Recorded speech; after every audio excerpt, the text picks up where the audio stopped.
This is Common Sense Radio on Lanterns Media Network, powered by freedom-loving, self-reliant Americans. I'm Susan Swift. I'm a proud native Texan, married mother of 7. I've been an actress, a lawyer, and I love God, family, and country. And yes, I'm the C word. I'm a conservative, fighting the good fight on the left coast. And I'm AJ Davis, born and raised on the East Coast, now infiltrating the left coast. I'm a millennial, a husband, father of 3, and a military veteran. I'm fat, I'm bald, and yeah, I'm not politically correct. Welcome to Common Sense Radio on Lanterns Media Network.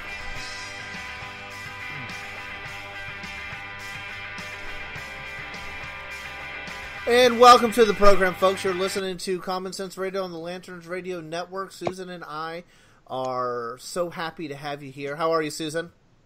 I am blessed and highly favored, AJ. How are you? I am blessed as usual. Hey, we have an incredible show in store for you folks tonight. We have Scott Stoutenberg from Destiny's Rescue.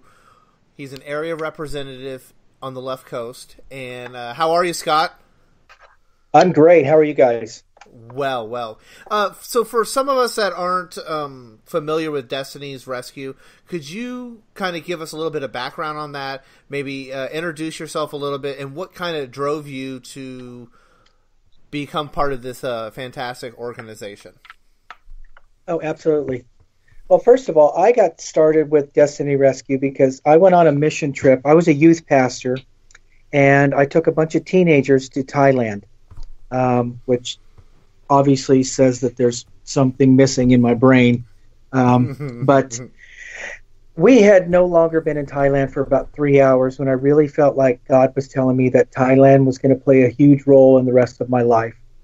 And to make a long story short, I came back from that trip, fell in love with the culture and the people, the children, everything but the heat and humidity. And started seeing Destiny Rescue on Facebook every time I got on. Had no idea what they were, what they did. So I contacted somebody. They said that they were a group that rescues children from sex trafficking, and they worked in Thailand. So that piqued my interest. So I sent them an email and wound up becoming an advocate for them on the West Coast, and that moved into an area representative. And I've been doing that since the fall of 2014. Destiny Rescue, we are an international-based Christian nonprofit group, and we rescue children from sex trafficking. So far, we have rescued 2,766 children, some as young as 4 years old. That's amazing, and God bless your efforts. Have you rescued these children out of, internationally? You mentioned Thailand. Where are you rescuing these children? Internationally, nationally, where are you working right now? Yeah, we work in Thailand, Cambodia, the Philippines, India, 2 different locations in India, and the Dominican Republic, and 1 unnamed country. And we've got boots on the ground, for lack of a better term, right now, and we are set to launch into a new country this year. We have three funding countries: the United States, Australia, and New Zealand. That's fabulous. I was reading an article from 2016 at the Huffington Post, which is called "The Shocking Truth of Child Sex Trafficking." It was in 2016. And back then, according to the Huffington Post, it was a $32 billion industry each year. And it was on the rise. That was $32 billion industry a year, and that was 2 years ago. So it's probably even more now. It's shocking. I'm not sure where they got their. I'm not sure. Yes, it's incredible. I'm not sure where they got their statistics, but right now, human trafficking is a $150 billion a year industry. Wow! It is the largest criminal enterprise in the world, and it is the fastest growing. 99 billion of that is from sex trafficking or sexual exploitation. Jeez. And when you say sexual trafficking, I mean, the first thing I think about is, kidnapping and enslaving children. But there are many other ways, just by photographic, exploitation and then sharing across the web. What are the different types, if you will, of the trafficking that you're talking about? Because I probably don't even have a true picture of what all it entails. Well, we rescue from, we take kids out of karaoke bars, out of massage parlors, restaurants, brothels. In Southeast Asia, there are these things called KTVs. They're karaoke TV bars. And they're very popular in Southeast Asia, and we rescue a lot of children out of there. So this is true. It's true enslavement and basically forced prostitution. That's what you're talking about. Absolutely. They physically kidnap the child and force the child into sexual slavery. Yeah, sometimes most of the time they don't kidnap them. Oftentimes, what happens is, say you get a girl. I'll give you a perfect example. We had a girl who was 13. And she lived in a hill tribe. I mean, literally 3 hours from nowhere. And her father, I believe her father got in some sort of an accident, could not care for the family anymore. Mom and Dad said, you've got to go get a job so that we can feed your brothers and sisters. Because you have to understand, there's no welfare system in some of these countries that we work in. If somebody in the family falls ill, say it's the father, there's nobody there. They have nothing to fall back on. Right. The father is the welfare system. He goes out and he is the breadwinner. There's no government to fall back on. And then it goes from the father to the oldest daughter. It's her responsibility after that. Huh. So she, not the oldest son. Not the oldest son. No, it's the oldest daughter. And she went and she thought, okay, well, I'll go to the city. There's got to be work in the city. So she got a ride into the city, and she got dropped off at what she thought was a town square. There was a lady that came up to her, and this was a square right in the middle of a bunch of brothels.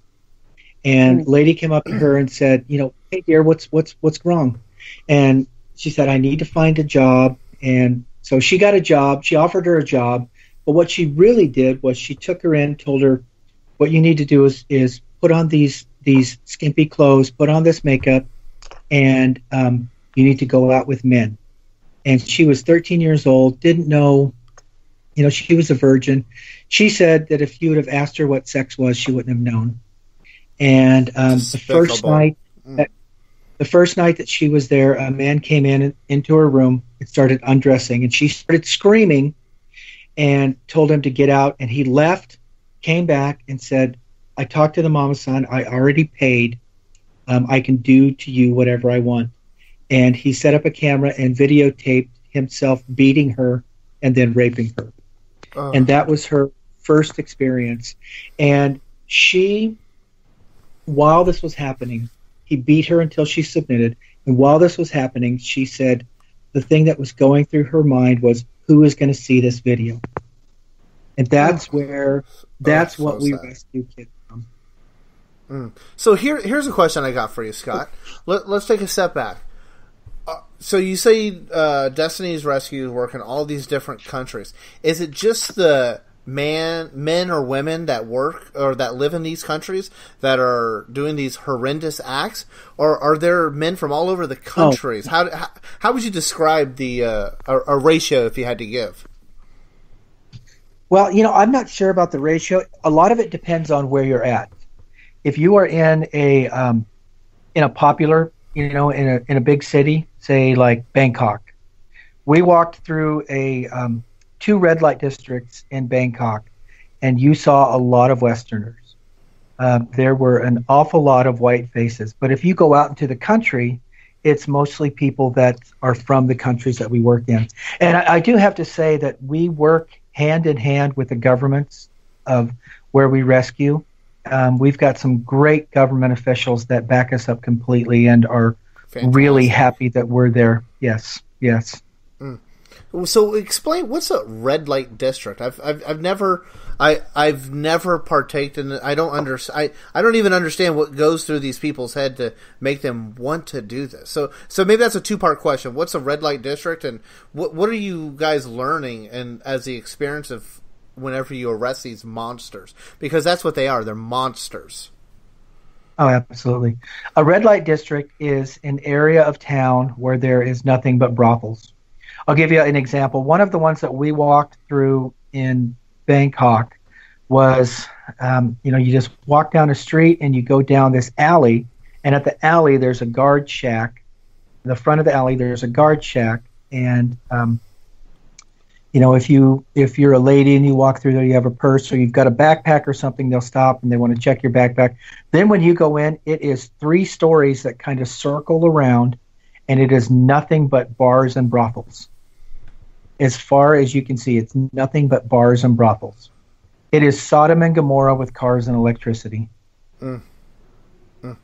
And as far as the men, we go in. When we go in undercover posing as clients. And, we're just, and our founder will say this, we're just good guys in a bad place. And, we don't spend a lot of time figuring out, what the psychology of the men is that, that we're rescuing children from. But, as a father of 2 daughters and a grandfather of a little girl, I think it's just evil and perversion. I'm not a psychologist. I can't tell you what goes on in the mind of I like the term you used, a monster. It is. Yeah, these people. They're into domination, control, and sickness and perversion. But I imagine the pressure on these girls. It's not just a physical type of, slavery. It's mental, because they know that if they don't perform, if they don't do their job, quote unquote, not only won't they get the money, they won't have money to save, their family back home or wherever they're, having to earn the money. And they're probably very, very afraid that if you offer rescue, you go in and you say, yeah, we're posing as customers, you probably get the girls one-on-one and you explain to them, hey, we can get you out of there. They're probably very reluctant to leave because they're afraid that their families would suffer. Yes?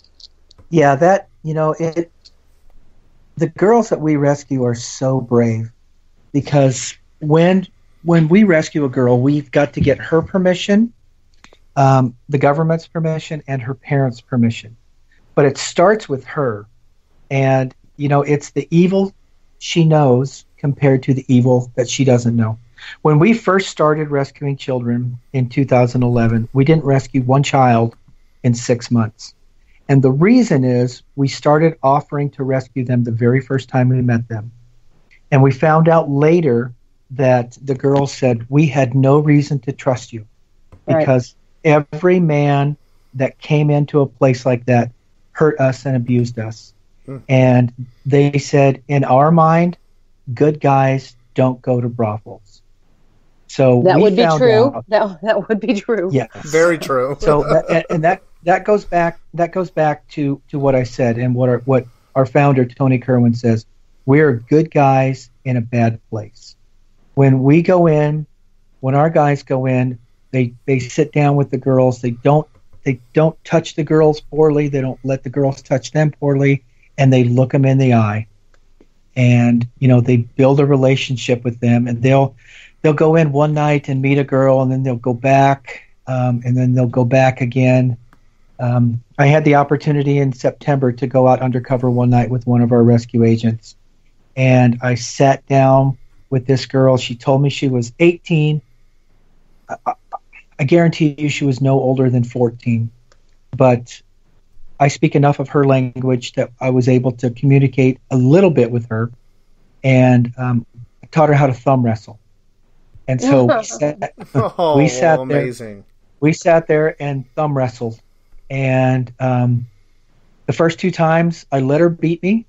After that, she was a little hustler. She got really good really quickly. But I learned firsthand what it meant when when our rescue guys or rescue agents said they build a relationship with the kid, because I know that if I would have went back there the next night or a week later, that girl would have seen me and would have seen me as somebody that was safe. Mm-hmm. Wow. So when you earn their trust by building a relationship, maybe it takes one night, maybe it takes a week, whatever it is, then what's your next step after you've established a trust? What do you do next? What's the next point? Our guys have been doing this long enough, and they've gotten good enough to be able to read people. And so what they do is they'll just pull out their phone, and you have to understand the setting, especially in Southeast Asia. And when they go into these bars and karaoke bars, I mean, it's loud. And, there are drunk men walking around with microphones singing songs. You haven't lived till you've heard Achy Breaky Heart in Cambodian. Yeah, you think it's bad in English. Living. I don't know. But you haven't suffered, I would say. You haven't suffered. Yeah, exactly. Oftentimes, what they're able to do is they say, listen, we can get you out of here tonight. And sometimes it's as simple as getting up and walking out. And, there's a lot of people, there's chaos, there's just noise everywhere. So it's hard to keep track of everybody. Our goal is always to be able to go in and rescue a girl and get out without anybody ever knowing that we were there. And I'll give you a perfect example of that. We had our founder walked into a brothel in a large city in Southeast Asia, and they had just rescued a girl from there a couple weeks before that. And the mama-san recognized him, and she came out and she gave him a hug, and he asked about that girl, knowing full well that she had already been rescued. And the mama-san started laughing, and she said, "You must be the unluckiest man ever." And he said, "What do you mean?" She said, "Every time you come and you find a girl that you're interested in, when you leave, she disappears." So she's not too smart. Mama-san not too bright. Yeah, and that's what Tony said. He goes, "I don't know if she's a bit thick or if it's just God closing her eyes. We'll take either one." Or maybe, you know what, hopefully, I hope that she really knows, and maybe very secretly she's partnering to rescue a couple of these kids by not saying or noticing. Maybe. Well, yeah, I would doubt that simply because she is the mama-san. Yeah. She was the owner of the brothel. So, Scott, when you said you went back in September on a rescue mission, what was your feelings before and your understanding and feelings after? Because that was probably a life-changing event, I would assume.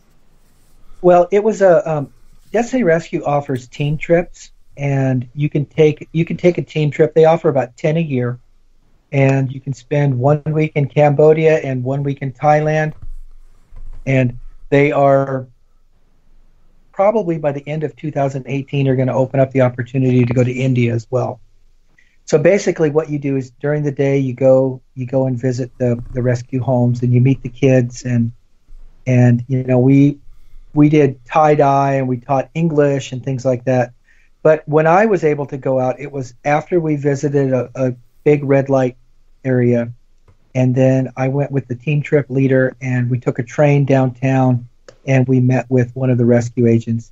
And basically that was just them doing me a favor as an area rep so that I could see firsthand what it is that they do. So when I come back here, I'd have a better way of explaining to people how big of heroes our rescue agents really are. And they do this every single night. And they have been shot at. They've had death threats, knives pulled on them, guns pulled on them. And they don't carry weapons. They're heroes. They're literally superheroes. They have the armor of God. How do you? I mean, you've got to make ends meet. How do you continue to make this available for these girls? I mean, you said you've got people going every night. They have to. I don't guess this is a hobby for them. How do you? How do they make a living? Yeah, how do you make a living? How do they make a living? How do you keep this going? our rescue agents do what a lot of denominations do with their missionaries. They will go to their churches, churches that they know, churches, families, friends, and they will get people to support them monthly. They get people the opportunity to say, "Hey, I'll give you $100 a month or whatever," and that's all that they live off of. Wow, that's incredible. Amazing. Yeah. They're it's a calling for them. It is a calling. This is true charity. And I found out after going out one night that I don't think I could be a rescue agent. I could go out every time I go on a team trip. I think I could go out for one night, but to do it night in and night out, I just don't know if. Yeah, like you said, it's a calling, and I'm not called to be a rescue agent. So, Scott, those rescue agents, are they prior military? What kind of training do they? I mean, obviously we know it's a calling. Are they special forces, or could it just? They're just guys, just regular guys like you and I that have a calling from God. Wow. Yeah, they're just guys. They do work with a ministry that's all ex-special forces guys, and they teach them hand-to-hand combat and evasion techniques and surveillance techniques. But literally, they're just guys, and they're guys who their heart was broken when they heard about children being raped and abused, and God called them, and they answered. But one thing I would like to share is Destiny Rescue does not hire rescue agents. You have to be a known commodity. Like, I've been working with Destiny Rescue for 4 years, and I'm probably just now known enough to where I could apply to be a rescue agent.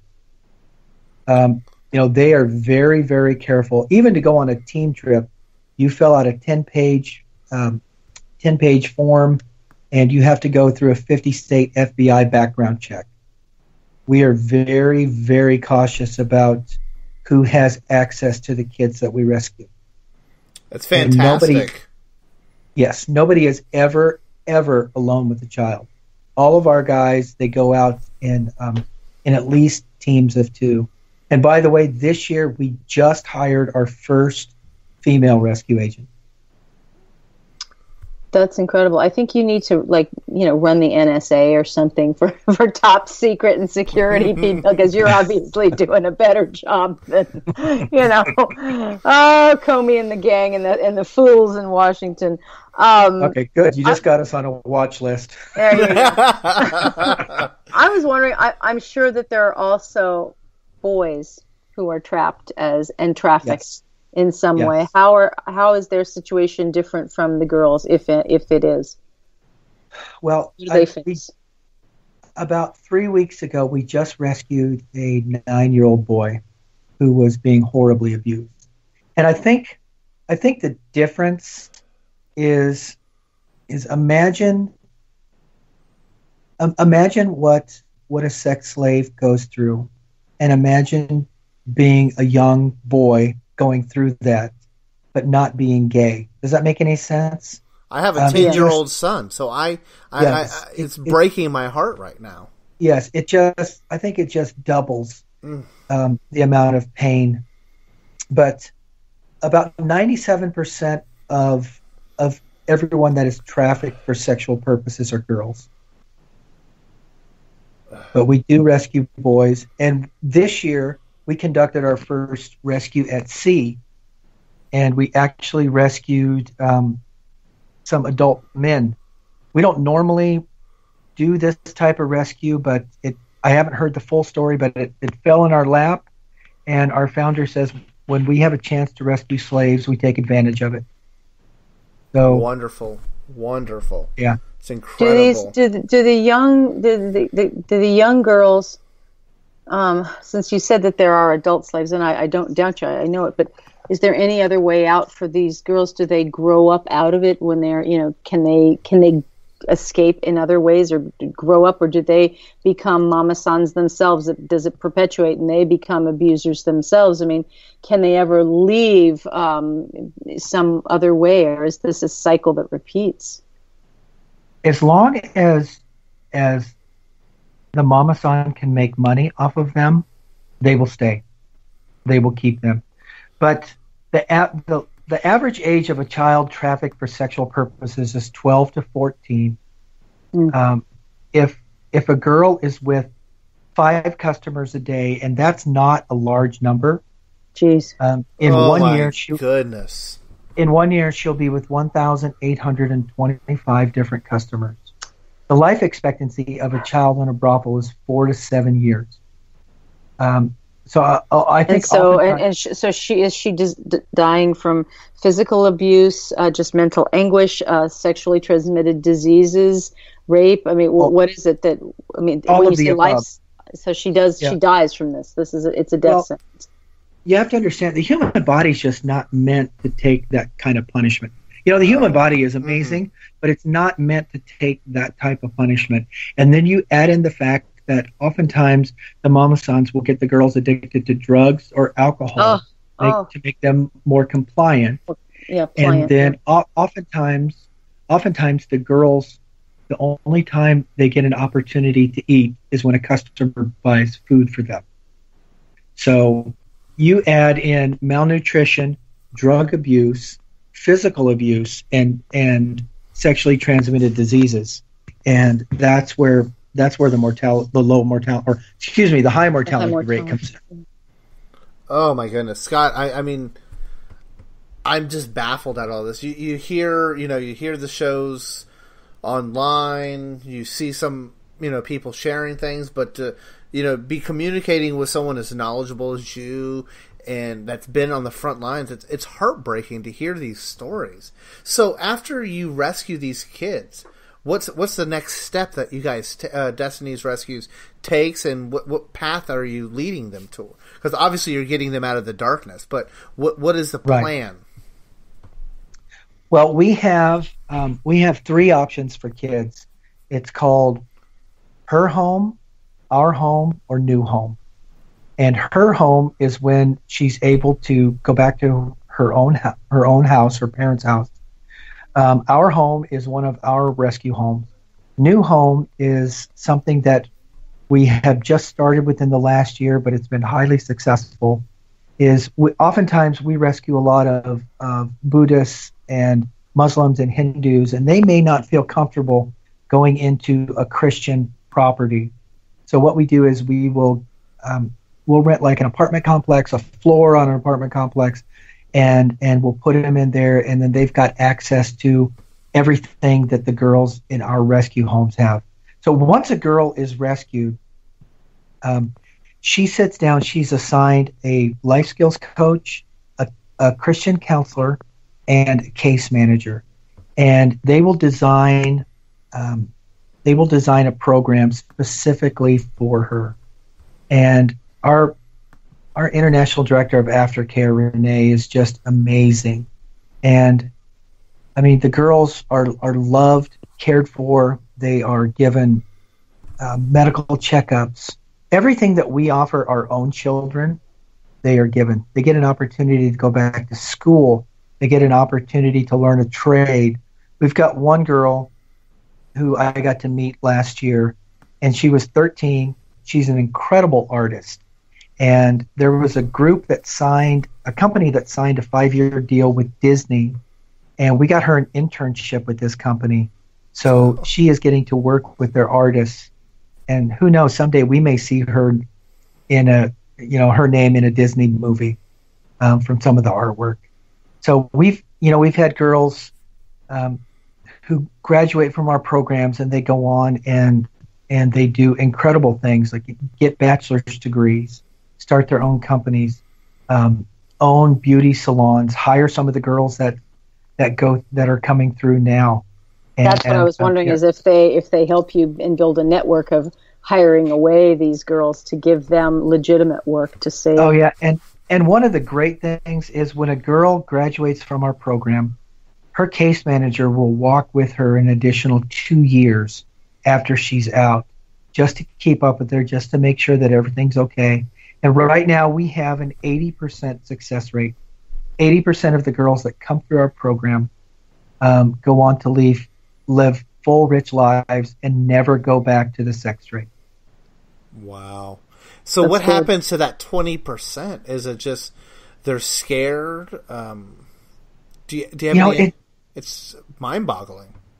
Yeah, it is mind-boggling. But you have to remember the age group that we're talking about here. They're teenagers, and some will stay with us and then they'll leave. We know right now 12% have gone back. I believe it's 12% have gone back, and 8% we just don't know about. And we assume that it is probable that they have gone back into that line of work. But 80% success rate is phenomenal. I think internationally, the average success rate is under 10%. Yeah, I don't want you to think I was downplaying. 80%, no. 80% is amazing. I mean, it's the Lord's work. Exactly. And that was my first question too. When I found out the 80% was, okay, that's amazing, but what happens to the other 20%? And we have rescued the same girl more than once. There are a few occasions where we've rescued the same girl. Yeah, it's again, we have heroes that work for us. They just don't wear spandex and long capes. and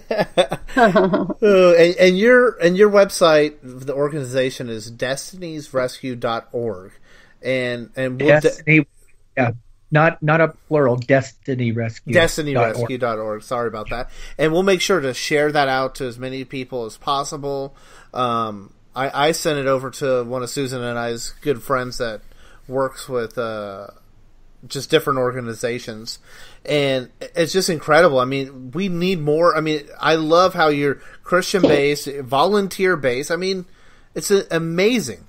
It's incredible. What could people do? I mean, let's imagine if people went on and donated, and they should. Destiny Rescue. It's like a price of, a Starbucks a day, $5 a day, right? Right. What can you guys do with that to save a child? I mean, because all I see is, we need to save dogs and cats from abuse. And I mean, they pull at your heartstrings.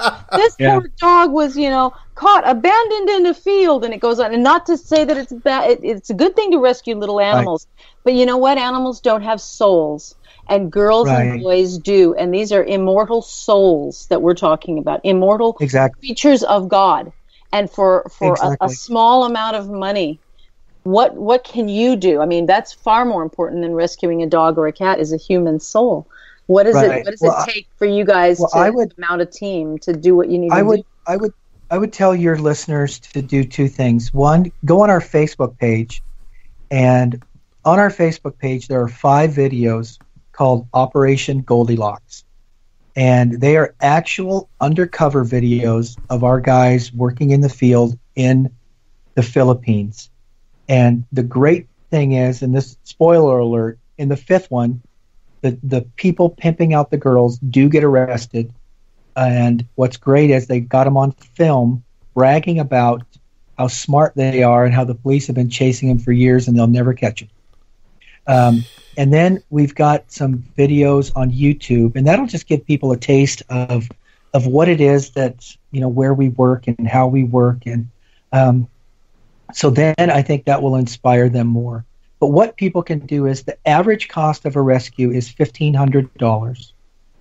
The average cost of a girl in our program, and right now we have right about 500 kids that we're actively taking care of every month.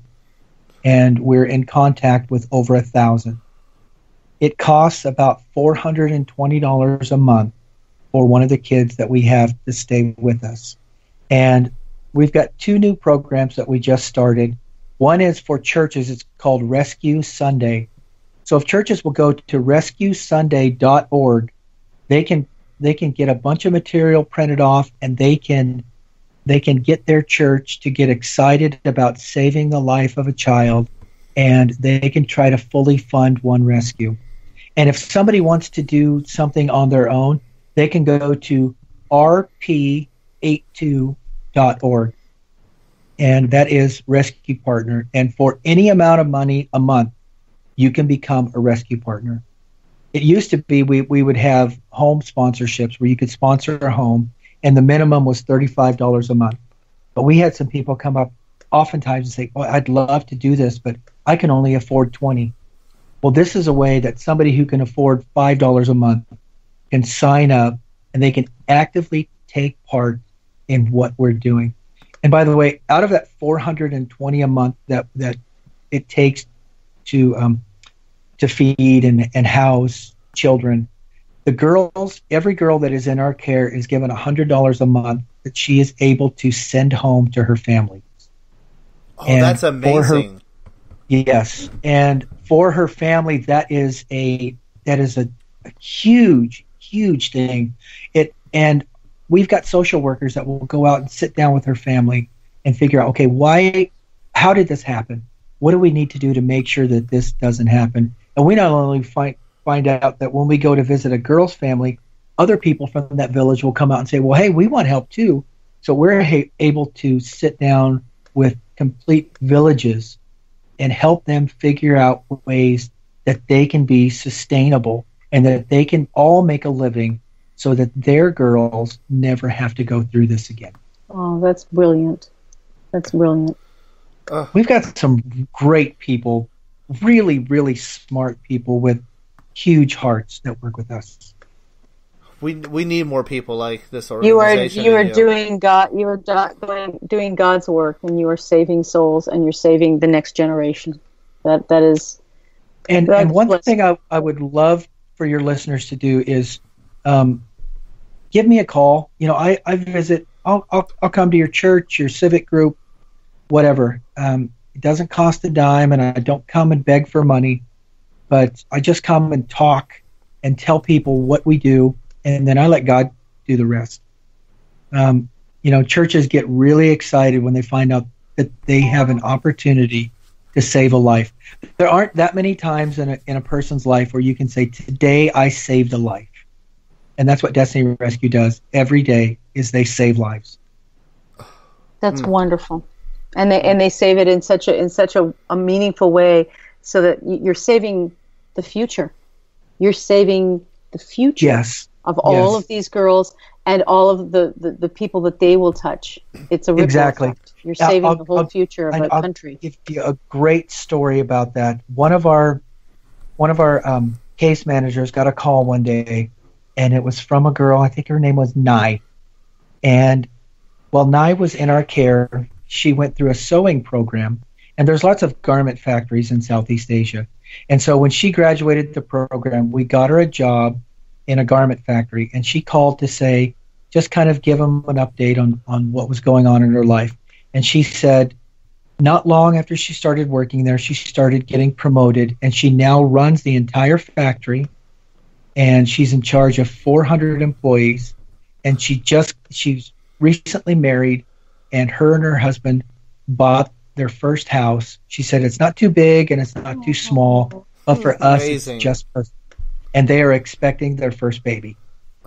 You've changed your life. She has a husband, and obviously she loves him, and so you've repaired her experience with men, because her first experiences were horrible, and you've actually turned her all around so that you have recreated the natural law of man and wife together and creating new life. You've literally changed her entire world, her future. I tell people all the time, when you rescue a child with Destiny Rescue, it's a generational thing. You're not just rescuing her, but you're rescuing her future children. Absolutely. Yes.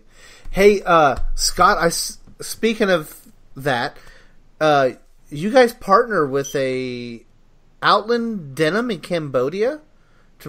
Yes. Could you tell us a little bit more about that? That's immediately, as I was scrolling through your Twitter and Facebook pages recently, that story popped into my head that I was reading about. Yes. Outland Denim is a high-end denim company. And when we were there in September, we got to go and tour the facility. And they take some of our girls and they train them. Every piece of clothing that they make is hand stitched. And I mean, it was an impressive place to walk through. But this is all high end stuff.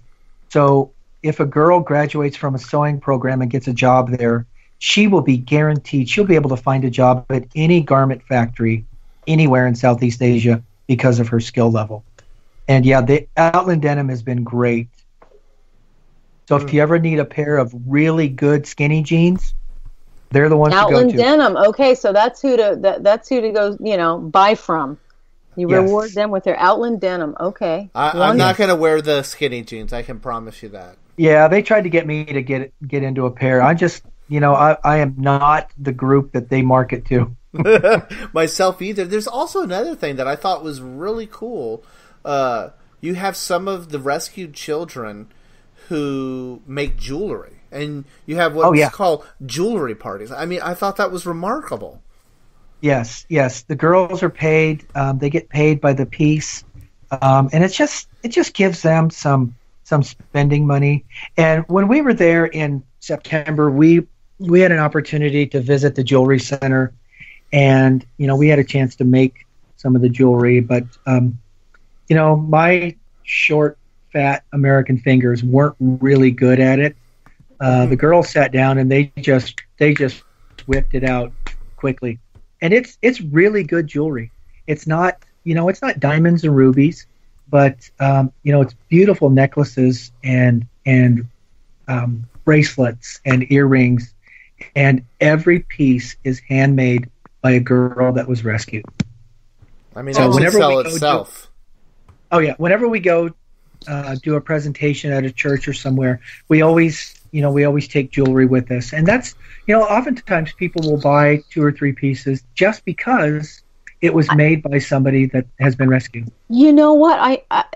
That's a great Mother's Day gift. I mean, that is the perfect Mother's Day gift to buy a piece of jewelry from a girl and change her life. That's perfect. I actually gave my mom a bracelet, a turquoise bracelet today from Destiny Rescue. Oh, that is you ought to have those up on your website as well, just for Mother's Day gifts, birthday gifts, because it gives that's brilliant. That's brilliant. It is. I want to go look. I'm going to go look at them. It's Destiny Rescue on Facebook, right? Facebook.com. Yeah, and there's also our website. If you go to destinyrescue.org, you can actually purchase jewelry that way, or for some of you ladies who might be listening, you can actually host a jewelry party, and it is so simple. All you do is you go online and you follow the lead to the link to jewelry parties, and then once there, you fill out a simple form. You tell them, you give them your address, tell them when you want to have the party and how many people that you're expecting. They will ship you a box of jewelry, and in that box of jewelry will be not only jewelry, but there'll be pamphlets, information about Destiny Rescue. There's a DVD that you can show to the people coming to the party, and then you have the party, and whatever doesn't sell, you simply send back. Makes it super easy. I'm just checking. I just went on the computer and I'm looking right now at all of the collections, necklaces, bracelets, earrings. Oh my gosh, there's all this beautiful stuff. Oh yeah, there's wallets, wallets made out of like recycled rice bags, all kinds of stuff. Very cool. Very cool. Neat stuff. It is. And the prices are so good, like, $20, and it's I love these Twilight earrings. Oh, they're just charming. Have we turned into QVC? Well, no, these are great. And oh my gosh, the Twilight earrings say freedom on them. Like freedom, like America. I mean, and freedom, of course, from slavery, of traffic. Beautiful. These are beautiful. Yeah, they are beautiful. Every time I get a new box of jewelry sent to me, my wife is my best customer. A problem, a little problem. Yeah, love it. Yeah, love it's great. And like I said, everybody, people are just amazed when they hear stories about the kids, and so many people want to get involved. They just don't have an idea of how they can get involved. So, go to our website, call me, let me come speak to your church. People get excited when they find out that they can play a role in helping children. It's so important. Whenever I heard an interview with you on another show, that was the reason. I said instantly, God was telling me, you need to bring him on. You need to bring him on. This is so important in life. It's so important. And I'm looking at your guys' mission statement, or the bullet points on your mission page. It's restore the abused, protect the vulnerable, empower the poor, and be a voice for the voiceless. I mean, what more can you ask for such a wonderful organization? So, Scott, I thank you so much for your hard work and the work of Destiny's Rescue. It's just incredible. Like I said, we have superheroes that work with us. Everybody, everybody. They're angels. I'm here. They're I'm here angels. in the U.S. All I do is go around and talk. My job is easy, but we've got so many people who just give up everything and go to the front lines and work, and I adore them. I just love them. If we have a second, I know because it's near the very end of the show, but just tell us, how did the very, very first beginning start of this idea of the Destiny Rescue? What was the one person who started it and said, I've got to do something? How did that start? His name is Tony Kerwin, and Destiny Rescue actually started a relief organization. And then he was in Thailand, and he kept hearing stories about children being offered for sale. And he heard a story about a young girl being offered to somebody for $300, and the person said, you can take her and do whatever you want, as long as you want, whenever you want. And that just broke his heart, like it would any normal man or woman. It just broke him. And so Destiny Rescue went from a relief organization to a rescue organization. And since 2011, we have been going strong. Last year we rescued 620 kids. And amazing. This year we've got a goal of rescuing 1,000. That's wonderful. God bless you. I hope you can rescue 1 million. They all need it. They all need their souls. They need to my goal is for them to call me one day and say, we don't need you anymore. There's no more children being trafficked. Oh, yeah. Exactly. Hashtag ends trafficking, right? Right. I mean, that's the goal of everything. That's the goal. And I mean, to me, it boggles my mind that there's so many evil people out there, but that's all we can do is be the light to each and every one of them. Pray for them. I mean, and pray for these children. That's really all we can and work. There are a lot of evil people out there, but there are so many good people. There are so many, we've so many good people in the governments that we work with who hate the fact that girls in their country are being sold, and they are fighting right alongside us. If you go on our Facebook page and watch the Operation Goldilocks videos, you'll see Filipino policemen who hate what is happening to kids in their country, and they're fighting right alongside us. That's good to know. Good to know. Yes. So, one question I have last for you, Scott, is is the children trafficking happening more overseas, or is it happening more? I mean, is it happening in the United States?